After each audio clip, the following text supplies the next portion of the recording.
Bismillahirrahmanirrahim. Assalamualaikum warahmatullahi wabarakatuh. Selamat sore semuanya. Saya Dewi Intan Mukti dari Prodi Teknik Informatika. Di sini saya akan mempresentasikan sistem jaringan bawah laut, mata kuliah sistem operasi jaringan lanjut. Kabel komunikasi bawah laut adalah kabel yang diletakkan di bawah laut untuk menghubungkan telekomunikasi antar negara-negara. Komunikasi kabel bawah laut pertama membawa data telegrafi. Generasi berikutnya membawa komunikasi telepon dan kemudian data komunikasi. Seluruh kabel modern menggunakan teknologi optik fiber untuk membawa data digital yang kemudian juga membawa data telepon, internet, dan juga data pribadi. Operator telekomunikasi di Indonesia pada era 90-an sudah menggunakan kabel laut untuk menghubungkan pulau-pulau di Nusantara.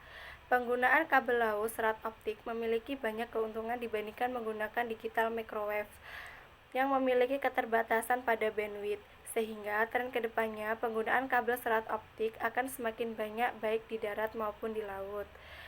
Penggelaran kabel laut dilakukan oleh kapal kabel yang dirancang khusus untuk menggelar kabel laut. Kabel ship memiliki keistimewaan karena tidak dapat menggelar pada lokasi air dangkal, sehingga untuk area air dangkal biasanya menggunakan break kabel yang mampu sampai pada kedalaman air mencapai 1 meter. Sejak 2003, kabel bawah laut telah menghubungkan seluruh benua di dunia, kecuali Antartika. Teknologi komunikasi bawah laut. Kabel laut juga merupakan jaringan sambungan backbone dari satelit. Jadi, selain telekomunikasi ke luar negeri, tidak hanya menggunakan satelit, tapi juga dengan teknologi kabel laut. Kabel yang digunakan itu sendiri tidak seperti pada kabel umumnya, tetapi yang digunakan adalah kabel khusus yang terdiri dari komponen-komponen tertentu. Contohnya, memiliki armor atau pelindung agar tahan terhadap benturan, gesekan yang ada pada bawah laut, dan jenis kabel yang digunakan adalah kabel cahaya atau kabel optik. Pemasangan kabel laut juga menggunakan kabel ship atau kapal laut yang sangat besar dan dikhususkan untuk menggelar atau laying kabel di laut. Tapi sebelum dimulai menggelar kabel di laut, sebelumnya diadakan survei di dasar laut dengan menggunakan alat ataupun manusia. Sistem komunikasi kabel laut atau SKKL adalah sistem yang menggunakan media transmisi kabel yang ditanam atau diletakkan di dasar laut untuk menghubungkan komunikasi antar pulau atau antar negara. Secara garis besar, konfigurasi SKKL dibagi dua perangkat utama. Yang pertama, perangkat terminal, yang kedua, perangkat bawah laut. Perangkat bawah laut terdiri dari kabel.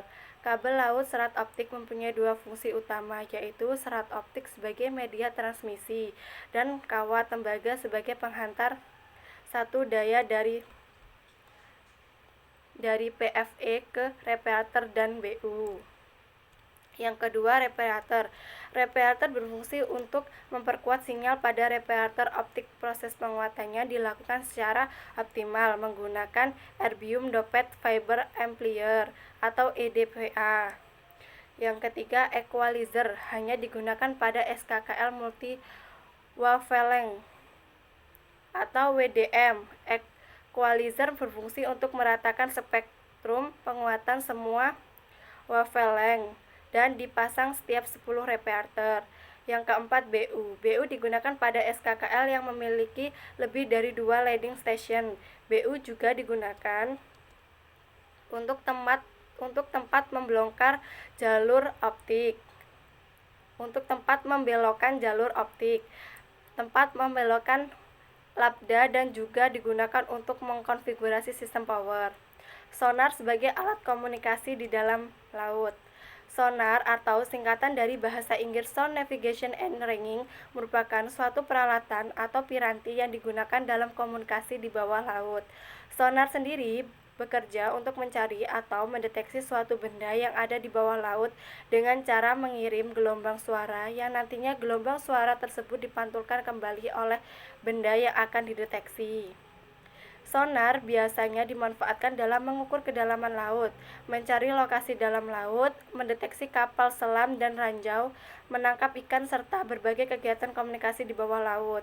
Sebuah sonar terdiri dari sebuah pemancar, transducer atau penerima, dan layar monitor. Pada awalnya, sonar diinspirasi dari lonceng bawah air yang digunakan untuk mengukur kecepatan suara dalam air, kemudian berkembang dan dimanfaatkan dalam mendeteksi gunung es yang ada di dalam laut ketika kapal laut melintas.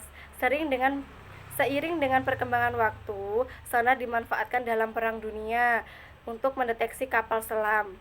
Semenjak itu, sonar benar-benar dikembangkan dan dimanfaatkan dalam dunia militer perang. Awalnya, dalam perkembangan sonar hanya terkenal adanya sonar pasif. Sonar pasif hanya mampu mengirim sebuah sinyal keluar tanpa bisa menerima kembali sinyal tersebut. Lalu, seiring perkembangan teknologi, sonar memiliki kemampuan mengirim sinyal sekaligus sinyal yang dikirim tersebut bisa kembali. Frekuensi yang digunakan sonar dalam mengirim gelombang bunyi berada di atas 20 Hz atau pada daerah ultrasonik. Oleh karena itu, sonar mampu mendeteksi benda-benda kecil sekalipun. Cara komunikasi ini juga digunakan oleh mamalia laut seperti lumba-lumba, paus, anjing laut, dan sebagainya. Oleh karena itu, biasanya dikatakan sonar diinspirasi dari mamalia laut. Namun, perlu diketahui keberadaan sonar sendiri dapat mengakibatkan dampak negatif pada mamalia laut.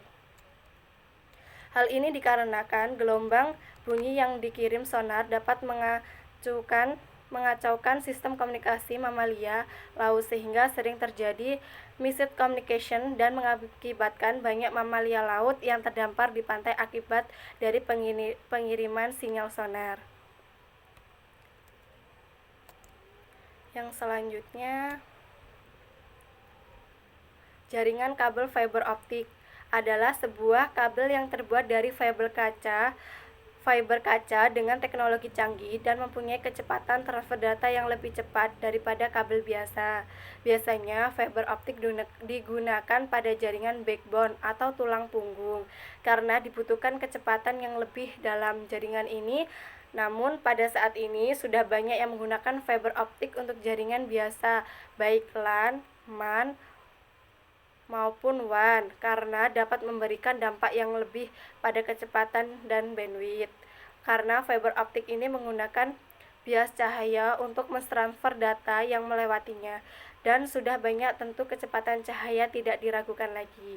Kabel fiber terbagi menjadi dua, yakni koaksial terestrial yang ditanam di dalam tanah dan koaksial marine untuk serat optik dalam laut. Dalam penggunaan serat optik ini terdapat beberapa keuntungan, antara lain yang pertama, mampu membawa banyak data atau memuat kapasitas informasi yang sangat besar dengan kecepatan transmisi mencapai gigabyte per detik dan menghantarkan informasi jarak jauh tanpa pengulangan sehingga cocok digunakan sebagai jaringan teknologi internet pita lebar.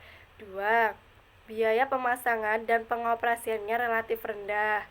3. Mempunyai tingkat keamanan yang lebih tinggi.